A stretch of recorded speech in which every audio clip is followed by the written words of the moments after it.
More than 1 million high school students who are eligible still don't apply for federal financial aid. Despite the FAFSA being simpler to complete than ever, too many students do not file it, and as a result, miss out on college. We know that FAFSA is one step in a journey of thousands of steps. And it is a critical first step in increasing not only college access, but completion.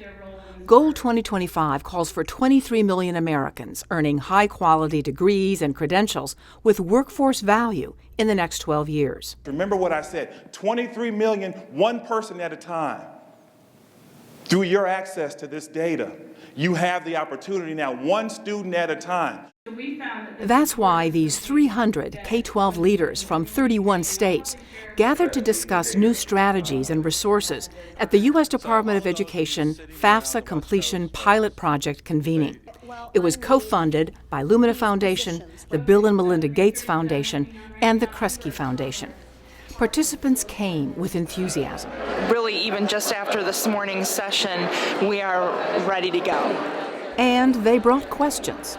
I think there's a little bit of worry about how this is going to work and how you're going to fit it into all the other jobs and responsibilities.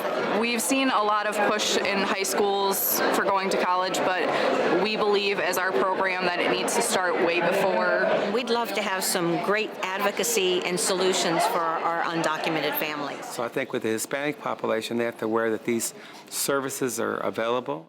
And indeed, increasing the number of low-income and minority students who file the FAFSA is a key metric for success. Researchers have been able to correlate very directly the chances of students accessing post-secondary education because of completing the FAFSA form.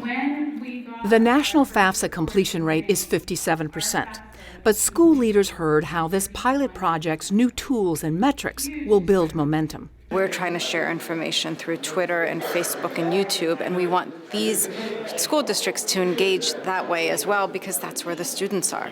And to target others who need help, data systems help counselors track FAFSA completion.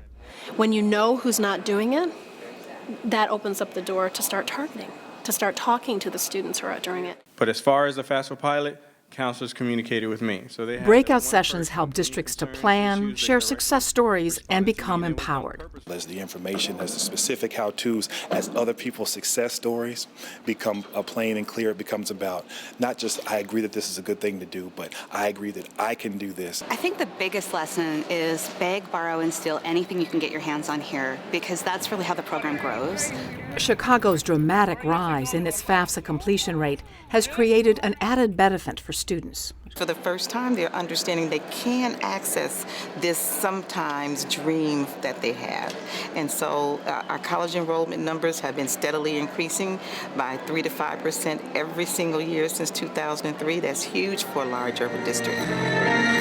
In the final analysis, the goal goes beyond FAFSA to creating a college-going culture in every community.